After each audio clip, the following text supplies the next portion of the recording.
৫৪ বছর পরেও তাদের তখনকার পরাজয় যারা মেনে নিতে পারেননি, এরকমও নাকি কেউ নাকি এর সঙ্গে যুক্ত ছিলেন।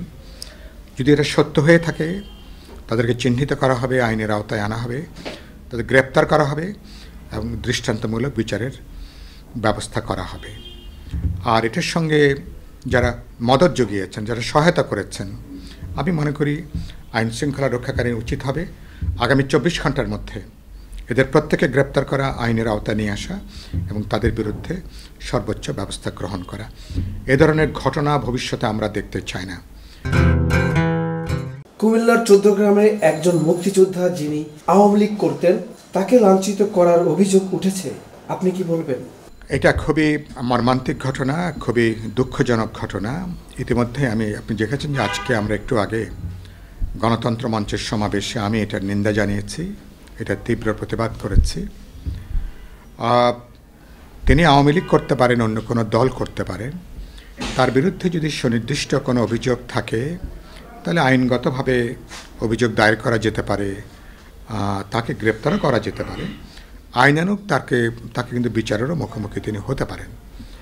কিন্তু একজন প্রবীণ, একজন বয়স্ক, আমাদের বীর প্রতীক, আমি যতখানি জেনেছি, এবং এরকম একটা মানুষকে যেভাবে প্রকাশ্যে তার গলায় জুতোর মালা পরিয়ে তাকে যে অপমান করা হয়েছে, তাকে হাঁটানো হয়েছে, তাকে যেভাবে নির্যাতন করা হয়েছে, এটা নিন্দা জানানোর ভাষা আমাদের নেই। আমি আরেকবার তীব্র নিন্দা জানাই, প্রতিবাদ জানাই, এবং আমার মনে হয়েছে যে এটা তার এই অপমান, এটা শুধু তার ব্যক্তি মুক্তিযোদ্ধার অপমান না, আমাদের মুক্তিযুদ্ধের প্রতি অবমাননা, আমাদের মুক্তিযোদ্ধাদের প্রতি একটা অবমাননা, এবং এটার চূড়ান্ত একটা ঔদ্ধত্যের বহিঃপ্রকাশ। আমরা অভ্যুত্থান করেছি, জানেন যে আমরা বলি যে আমাদের ১৯৭১-এর আমাদের মহান যে মুক্তিযুদ্ধ, স্বাধীনতা সংগ্রাম, বাস্তবে মুক্তিযুদ্ধের চেতনার ভিত্তিতেই পরবর্তী আমাদের ৫৪ বছরের পথ চলা। এবারকার আমাদের ছাত্র শ্রমিক জনতার যে গণ অভ্যুত্থান, সেটাও কিন্তু ৭১ সালের মুক্তিযুদ্ধেরই ধারাবাহিকতা। বলতে মানে তারই অপূর্ণাঙ্গ কাজটা সম্পন্ন করবার জন্যে আমরা এবার এই গণ অভ্যুত্থান সংগঠিত করেছি।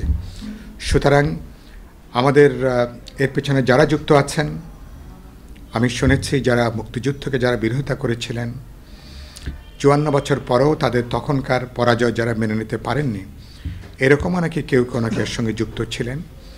যদি এটা সত্য হয়ে থাকে, তাদেরকে চিহ্নিত করা হবে, আইনের আওতায় আনা হবে, তাদের গ্রেপ্তার করা হবে এবং দৃষ্টান্তমূলক বিচারের ব্যবস্থা করা হবে।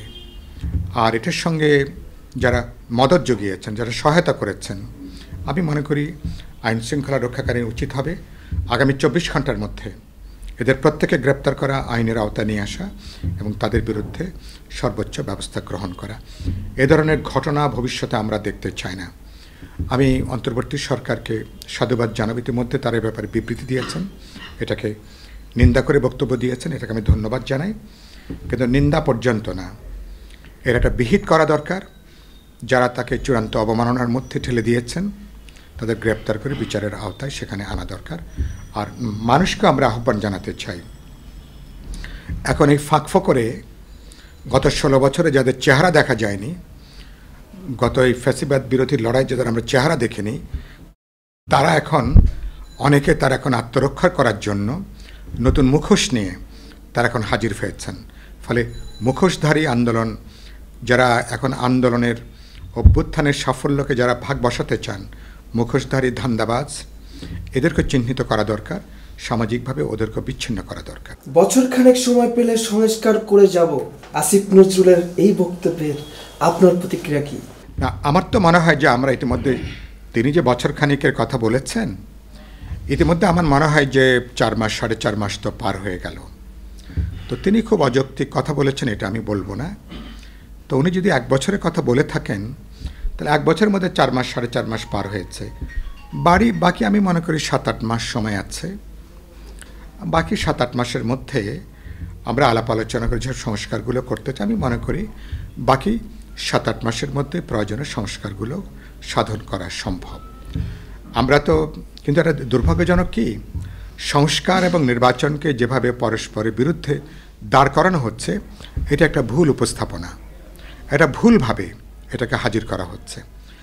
কোনো রাজনৈতিক দল কেউ বলেনি কোনো পরিবর্তন, কোনো রূপান্তর বা সংস্কার ছাড়াই আমরা নির্বাচন করব। আমরা তো অভ্যুত্থানের আগে থেকেই তো আমাদের 14 দফা, বিপ্লবী ওয়ার্কার্স পার্টির 31 দফা, আবার যুগপথের শরিকদের যে 31 দফা, আমরা একটা রাষ্ট্র, সরকার, সংবিধান, গণতান্ত্রিক প্রতিষ্ঠান, সাংবিধানিক প্রতিষ্ঠান, তার সংস্কারের জন্য আমরা 31 দফা সুনির্দিষ্ট প্রস্তাবনা হাজির করেছি। এটা আমাদের পাবলিক কমিটমেন্ট, জনগণের প্রতি এটা আমাদের অঙ্গীকার। অন্তর্বর্তী সরকার যদি কিছু নাও করে, রাজনৈতিক দলগুলো এটা জনগণকে ওয়াদা করেছি, পরবর্তী জাতীয় সংসদ বা যারা সরকার গঠন করবেন তারা এই কাজগুলো তারা সম্পন্ন করবেন। সুতরাং আমি এটা একটা মনে করি। আর একটা হচ্ছে, তবে এই সরকার তারা কি করতে পারবেন? সমস্ত সংস্কার তারা আসলে করতে পারবেন না। অনেকগুলো মধ্যমেয়াদী আছে, দীর্ঘমেয়াদী আছে, ধরুন 2 বছর, 5 বছর, 10 বছর লাগতে পারে। তাহলে তারা কি করবেন? যেসব ব্যাপারে আমাদের মতৈক্য আছে, আলাপ আলোচনা করে এইসব ব্যাপারে তারা একটা আমরা সিদ্ধান্ত জায়গায় গ্রহণ করতে পারি। কোনোটা নির্বাহী আদেশে, কোনোটা নতুন আইন প্রণয়ন করে, বিধি জারি করে এটা হতে পারে। আর বাকি প্রশ্নে আমরা একটা ঐক্যমত জায়গা তৈরি করতে পারি। কারণ 72-এর বোঝাপড়ার সমঝোতাটা ভেঙে পড়েছে।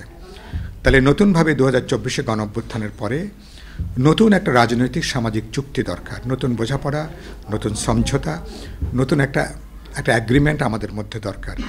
বাংলাদেশ রাষ্ট্রটা আগামী দিনে কিভাবে পথ চলবে, রাজনৈতিক দিশা কী, সাংবিধানিক পথ কী, অর্থনৈতিক তার লক্ষ্যটা কী হবে, এজেন্ডা কী হবে।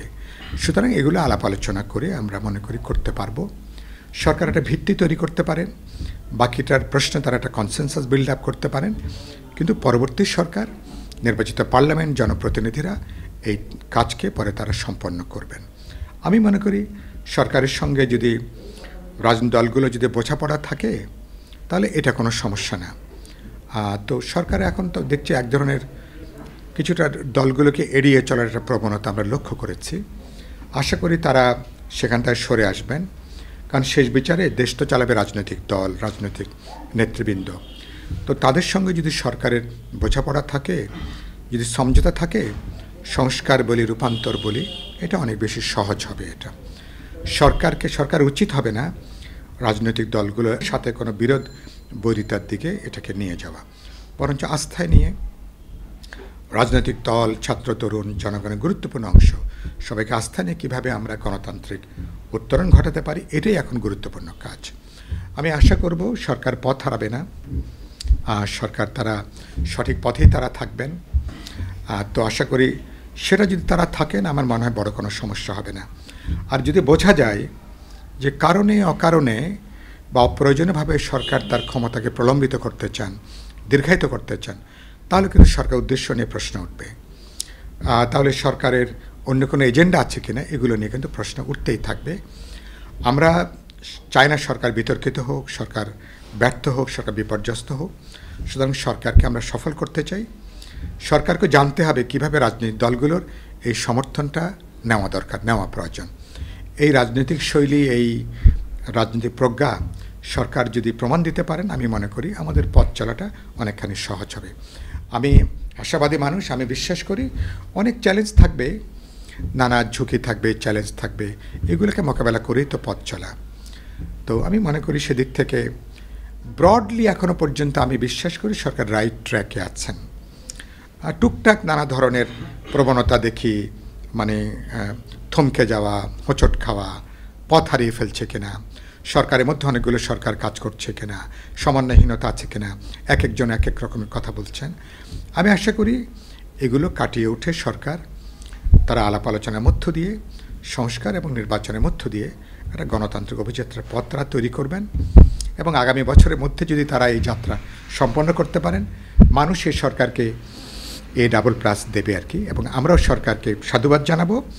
এবং আমি চাই যে প্রফেসর ইউনূসের নেতৃত্বে যে সরকার, তিনি মর্যাদা সম্মান নিয়েই তিনি যেন তার যাত্রাটা শেষ করতে পারেন। ধন্যবাদ। 1 জানুয়ারি 2024 চেঞ্জ টিভি পা রেখেছে সুরভিত 6 বছরে। সবার প্রতি নিরন্তর শুভেচ্ছা। চেঞ্জ টিভি প্রতিষ্ঠা বার্ষিকীতে আমরা এদেরকে ধন্যবাদ জানাই, চেঞ্জ টিভিকে উত্তরোত্তর সাফল্য কামনা করি। আর সাথে সাথে আমরা বিশেষ করে এদেরকে অনুরোধ করব যেন তারা দেশের পক্ষে এবং বাংলাদেশের জনগণের পক্ষে, ইসলামের পক্ষে, হকের পক্ষে, সত্যের পক্ষে তারা যেন সুন্দর পরিবেশন করতে পারে এই আশাবাদ ব্যক্ত করি। চেঞ্জ টিভিকে আমি তো মেলা দিন ধরে দেখছি। চেঞ্জ টিভি যতদূর সম্ভব বস্তুনিষ্ঠতার সাথে কাজ করছে এবং এই জন্য চেঞ্জ টিভির ভিউ আরও অনেক বেড়েছে, অনেক। আমি নিজে যে অনেকগুলো সভা করে মানে এখানে ইন্টারভিউ করেছি, কোনো কোনো ক্ষেত্রে আমি দেখেছি মিলিয়নের মতো হয়েছে ভিউ, মানে অন্য কোনো জায়গায় এত হয় নাই। আমি মনে করি চেঞ্জ টিভি ভালো কাজ করছে, প্রচণ্ড চাপ আছে, তার মধ্যেও চেঞ্জ টিভি যদি তাদের এই নিষ্ঠতা রাখতে পারে তাহলে এটা আরও ভালো করবে। আমি তাদের সাফল্য কামনা করি।